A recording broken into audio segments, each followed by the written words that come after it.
ఏం గాయత్రి, కొడుకుకి పెళ్లి చేయబోతున్నానని కాళ్ళు భూమి మీద నిలుస్తున్నట్టుగా లేదు. ఆ మాత్రం హడావిడి ఉంటుందిలే వదినా అంటూ గాయత్రిని ఆట పట్టిస్తున్నారు చుట్టుపక్కల వాళ్ళు. మీకు తెలియంది ఏముంది చెప్పండి. వాడు పుట్టిన 4 ఏళ్లకే వాళ్ళ నాన్నగారు చనిపోయారు. పెరుగుతున్న కొద్దీ చాలా మొండివాడ్లా తయారయ్యాడు. అది చూసి నేను ఎంతగా భయపడిపోయేదాన్నో మీరు చూసేవాళ్ళుగా. కానీ ఏం జరిగిందో తెలియదు. అకస్మాత్తుగా వాడు చక్కగా చదువుకోవడం మొదలుపెట్టాడు. కాలేజీలో టాప్ ర్యాంక్ వచ్చాడు.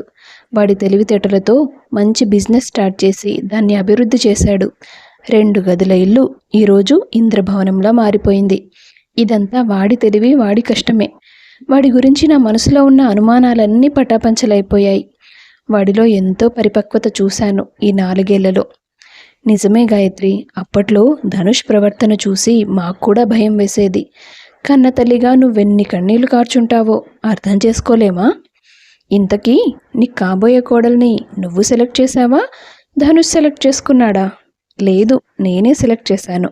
గొప్పింటి నుంచి వచ్చే అమ్మాయి అయితే అత్తగారింట్లో సర్దుకుంటుందో లేదోనని నాకు బాగా తెలిసిన ఓ అమ్మాయిని మా వాడికి భార్యగా తీసుకురాబోతున్నాను. ఇంతకీ అమ్మాయి పేరేంటి? హిమ. సరే సరే, ఇక పనులు కానివ్వండి. 2 రోజుల్లోనే పెళ్ళి. ఎన్ని పనులు మిగులున్నాయో అంటూ హడావిడి చేసింది గాయత్రి. ఆమె కోరుకున్నట్టుగానే 2 రోజుల్లో ధనుష్ హిమబిందుల పెళ్ళి కన్నుల పండగగా జరిగింది. పెళ్ళైన మరుసటి రోజు గాయత్రి పంతులు గారిని ఇంటికి పిలిపిస్తుంది. పంతులు గారు, కొత్త దంపతుల చేత వ్రతం చేయించి ఆ తర్వాత కార్యం జరిపించాలనుకుంటున్నాం. మంచి ముహూర్తం ఏదైనా చూడండి. అతను కాసేపు ఆగి, క్షమించాలమ్మా, ఈ వారంలో ముహూర్తాలు పెద్దగా ఏమీ బాగోలేదు. 10 రోజుల తర్వాత ఒక దివ్యమైన ముహూర్తం ఉంది. అప్పటి వరకు మొదటి రాత్రి వాయిదా వేయక తప్పదు. అయ్యో అలాగా? మరి వ్రతం సంగతి? అది కూడా అప్పుడే పెట్టుకుంటే బాగుంటుందని నా అభిప్రాయం అంటాడు అతను. ఇదేంటి ఇలా అయింది? 10 రోజుల వరకు కొత్త జంటను వేరేగా ఉండమంటే వాళ్ళు ఇబ్బంది పడతారో ఏమో అనుకుంది గాయత్రి. కాస్త సంకోచిస్తూనే కొడుకుతో విషయం చెప్తుంది. అదేం పెద్ద విషయం కాదమ్మా, నాకు కూడా ఈ వారంలో ఆఫీస్ పనులు చాలా ఎక్కువగా ఉన్నాయి. ఇంట్లో ఉండకపోవచ్చు కూడా అంటూ ఏమీ పట్టనట్టు వెళ్ళిపోయాడు ధనుష్. గాయత్రి హిమబిందు దగ్గరికి వెళ్ళి, అదమ్మా విషయం. మీ ఇద్దరూ ఒక 10 రోజులు దూరంగా ఉండక తప్పదు. మీ అబ్బాయికి లేని అభ్యంతరం నాకేముంటుంది అత్తయ్య. మీకేది మంచిదనిపిస్తే అదే చేయండి. సరే మరి, పెళ్ళి హడావిడి వల్ల నువ్వు బాగా అలసిపోయి ఉంటావుగా, విశ్రాంతి తీసుకో. వాడికి ఆఫీస్ తప్ప వేరే లోకమే ఉండదు. నువ్వే నెమ్మదిగా ఇంటి పట్టున ఉండేలా మార్చుకోవాలి మరి అంటూ బయలుదేరింది గాయత్రి. అలాగే అత్తయ్య అంటూ సిగ్గుపడుతుంది హిమ. 3 రోజుల వరకు ధనుష్ ఇంటికి రాలేదు. 4వ రోజు చాలా కోపంగా చిరాగ్గా వచ్చి తన గదిలోకి వెళ్ళి గది తలుపులు మూసేశాడు. ఏవండి, వచ్చారా? టీ, కాఫీ ఏదైనా తెమ్మంటారా? కాస్త విషం ఉంటే పట్రా, తాగి చస్తాను. అయ్యో అవేం మాటలండి. భలే గొప్ప పాదమే నీది. ఇంట్లో అడుగుపెట్టి 3 రోజులు కూడా కాలేదు.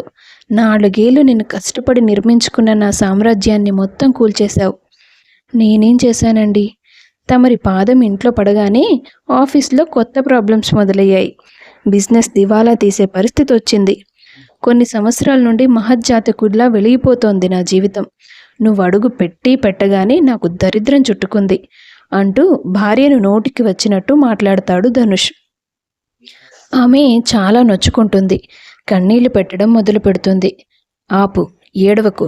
నీ పాదం పెడితేనే ఇంత నష్టం జరిగింది. నీ కన్నీళ్లు ఇంట్లో పడితే ఇంకా ఎంత నాశనం జరుగుతుందో. నీ కళ్ళలోంచి వచ్చే ఒక్క నీటి చుక్క కూడా నేల మీద పడ్డానికి వీల్లేదు. ఇక్కడ నేను మాట్లాడింది ఏదైనా అమ్మ ముందు బయట పెట్టావంటే నాలో రాక్షసుణ్ణి చూస్తావు, జాగ్రత్త అంటూ మళ్ళీ బయటికి వెళ్ళిపోయాడు ధనుష్. హిమ ఒక మూలన కూర్చొని వెక్కి వెక్కి ఏడవడం మొదలెట్టింది. ఈ పెళ్లి జరగాలని, ఇంత గొప్ప ఇంటికి కోడలుగా రావాలని నేను ఆశపడలేదు. అనుకోని అదృష్టం నా జీవితంలోకి వచ్చిందని ఆనందపడేలోపే నా దురదృష్టం నా భర్త కంటిందని ఆయన అనుకునే పరిస్థితి తీసుకొచ్చావు.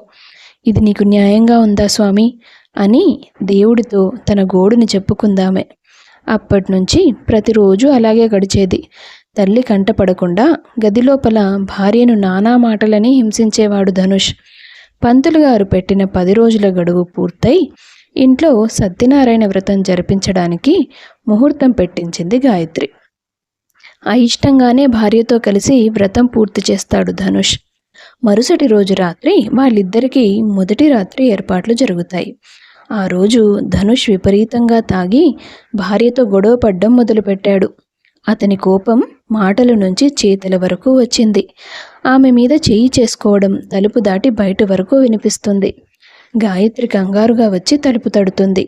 హిమ ఎలాగోలా భర్త నుంచి తప్పించుకొని వెళ్ళి తలుపు గడియ తీస్తుంది. ఆమె చెంప మీద అతని చేతు గుర్తులు చూసిన గాయత్రి చాలా భయపడిపోతుంది. ఎలాగో తల్లి ముందు విషయం బయటపడిందని మరింత తెగించి గాయత్రి ముందే అతని భార్యను కొట్టడానికి చెయ్యెత్తాడు ధనుష్. ఏమిట్రా ఇది? సంతోషంగా జీవితాన్ని పంచుకోవాల్సిన రోజు ఇలా కట్టుకున్న భార్యను గొడ్డును బాదినట్టు బాదుతున్నావు. ఎందుకు? నాతో పెళ్లి చేయడానికి నీకు లోకంలో ఎక్కడా అమ్మాయి దొరకలేదా? ఈ దరిద్రాన్ని తీసుకొచ్చి నా జీవితంలో పెట్టావు. ఇన్నాళ్ళు నేను పడిన కష్టం అంతా వృధా అయిపోయింది. గొప్పగా ఎదగాలన్న నా కలలన్నీ నాశనం అయిపోయాయి. ఇది చస్తే గాని కోల్పోయిన నా అదృష్టం నాకు తిరిగి రాదేమో. అందుకే నేను దీన్ని బతకనివ్వను అంటూ ఒక సైకోలా ప్రవర్తించసాగాడు ధనుష్. తన కొడుకులో మళ్ళీ పాత రూపం కనిపిస్తుందని అర్థం చేసుకుంది గాయత్రి. అక్కడే ఉంటే కోడల్ని చంపేస్తాడేమోనని తన గదిలోకి తీసుకెళ్లి గడియ వేసుకుంది. రాత్రంతా ధనుష్ అరుస్తూనే ఉన్నాడు. నాకు నష్టం కలిగించినందుకు, దాన్ని నా జీవితంలోకి తీసుకొచ్చినందుకు నిన్ను, ఇద్దరిని కలిపి చంపేస్తాను అని తల్లికి భార్యకు బయట నుండి హెచ్చరికలు చేస్తున్నాడతను. అత్త కోడళ్ళిద్దరూ గది లోపల వణికిపోతున్నారు. ఏంటి హిమ, సడన్గా ఇలా ప్రవర్తిస్తున్నాడు వాడు? ఏం జరిగింది? సడన్గా ఏం కాదత్తయ్య, వారం రోజుల నుంచి ఆయన ఇలాగే ప్రవర్తిస్తున్నారు. మీతో చెప్తే చంపేస్తానని నన్ను బెదిరిస్తున్నారు. నాకు పెళ్లి చేయమని నేను మిమ్మల్ని అడగలేదు. అయినా గొప్ప మనసుతో మీ అబ్బాయికి ఇచ్చి పెళ్లి చేసినందుకు సంతోషించాను. కానీ ఇలాంటి జీవితం నాకు వద్దత్తయ్యా. జీవితాంతం ఒంటరిగా బతికినా పర్వాలేదు అంటూ ఏడుస్తుంది హిమ. కొడుకు మళ్ళీ ఒకప్పట్లా మారిపోయాడని అర్థం చేసుకుంది గాయత్రి. ఏదో ఒక నిమిషంలో అతని కంటికి నిద్ర వచ్చి వాలితే బాగుండని భగవంతుణ్ణి ప్రార్థించింది. ఇంతకుముందు వాడిలో మొండితనమే ఉండేది, కానీ ఇప్పుడు పూర్తిగా సైకోలా మారిపోయాడు.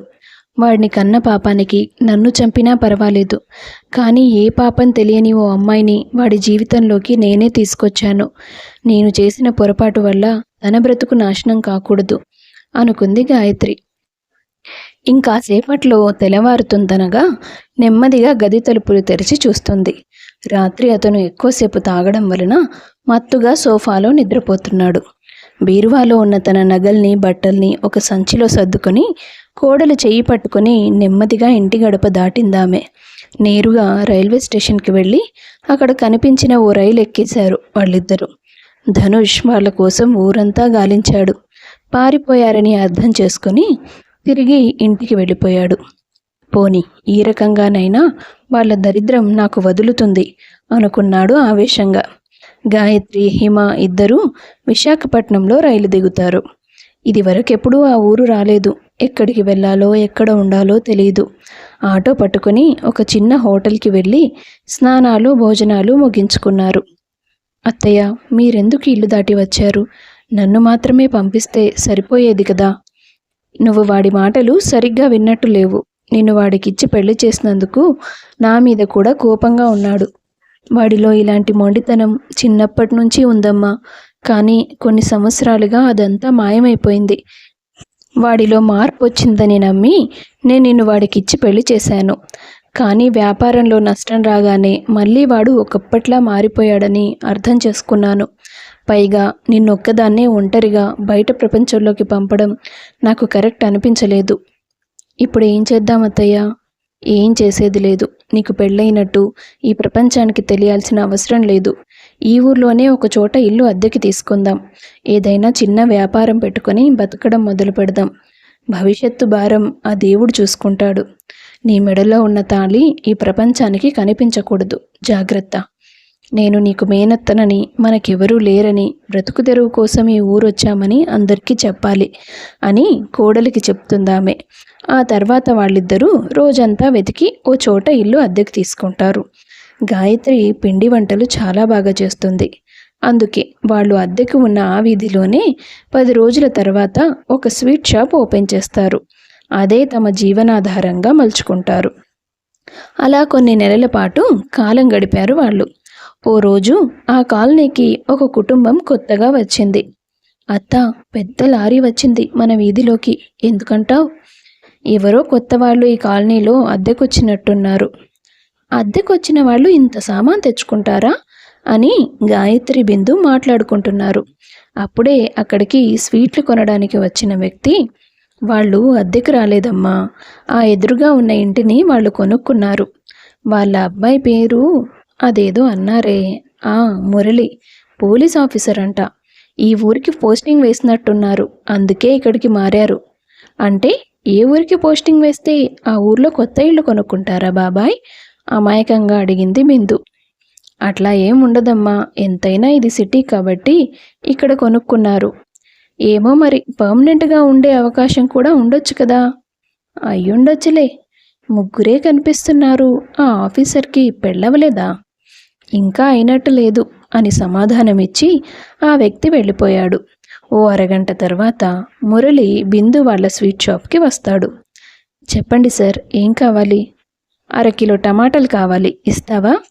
అయ్యో సార్, ఇది స్వీట్ షాప్ కదా, టమాటాలు దొరకవు. అది మాకు తెలుసు. స్వీట్ షాప్కి దేనికోసం వస్తారు? స్వీట్స్ కోసం వచ్చాను. అంటే ఇక్కడ చాలా రకాలున్నాయి కదా, ఏం కావాలో చెప్పలేదు. అన్నీ కావాలి. అవునా, మొత్తం కొనిస్తారా? బిందు మాటల్లో అమాయకత్వానికి అతనికి నవ్వొస్తుంది.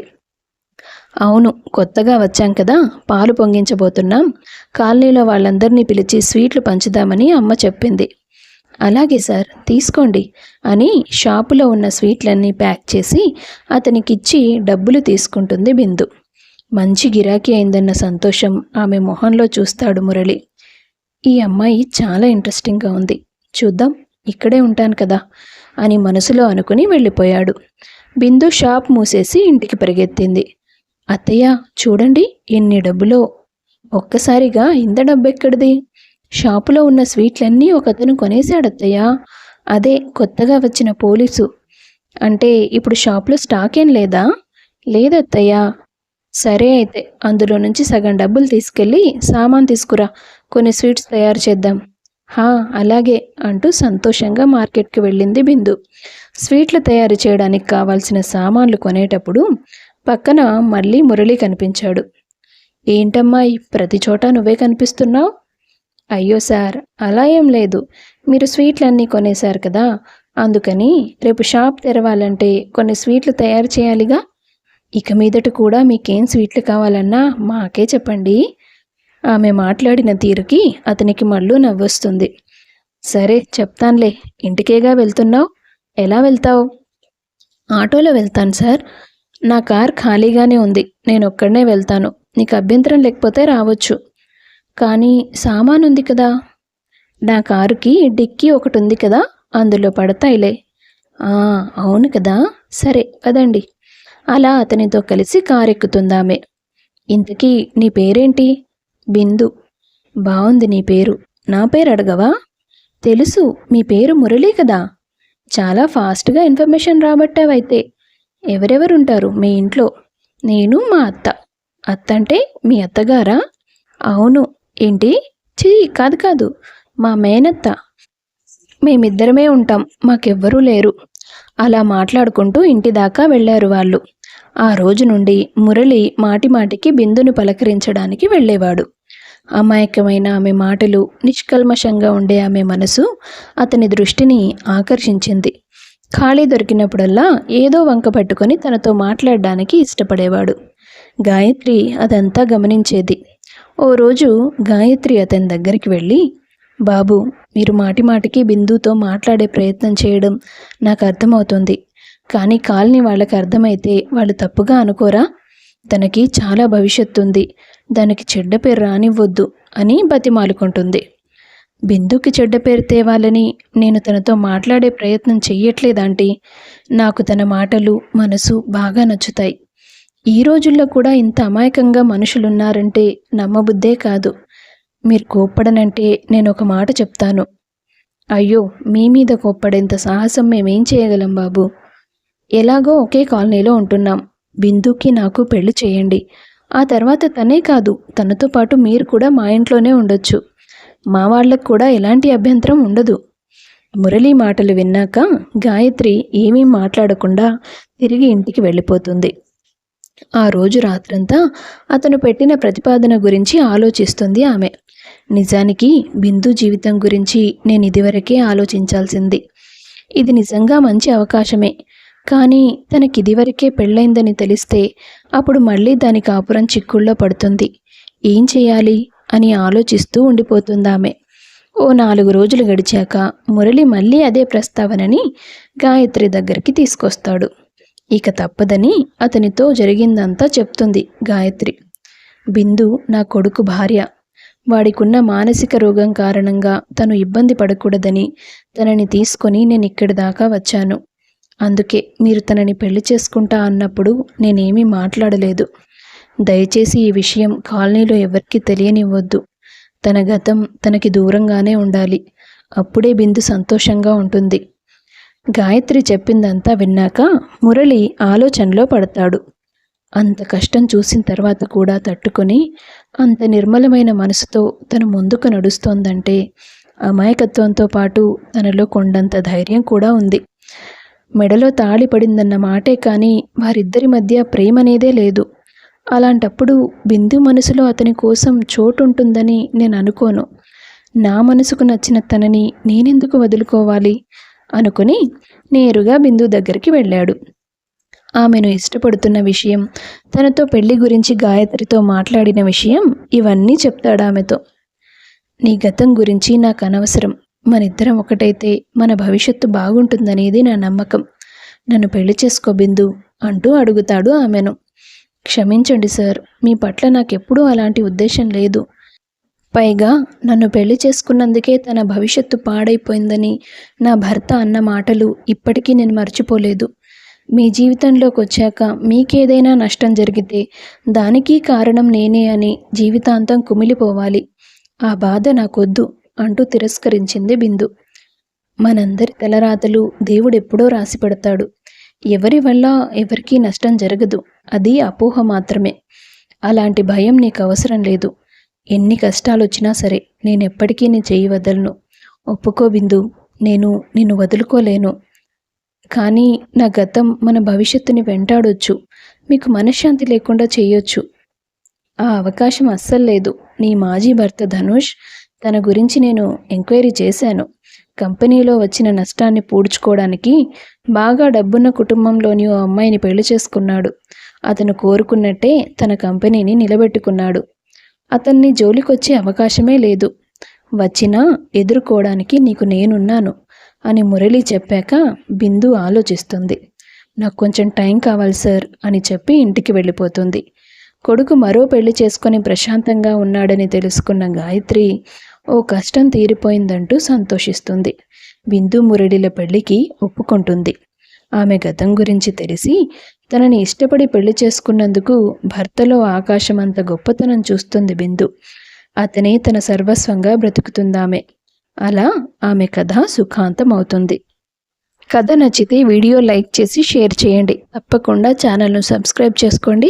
మీ అభిప్రాయాన్ని కామెంట్స్ రూపంలో తెలియపరచండి. అందరికీ ధన్యవాదాలు.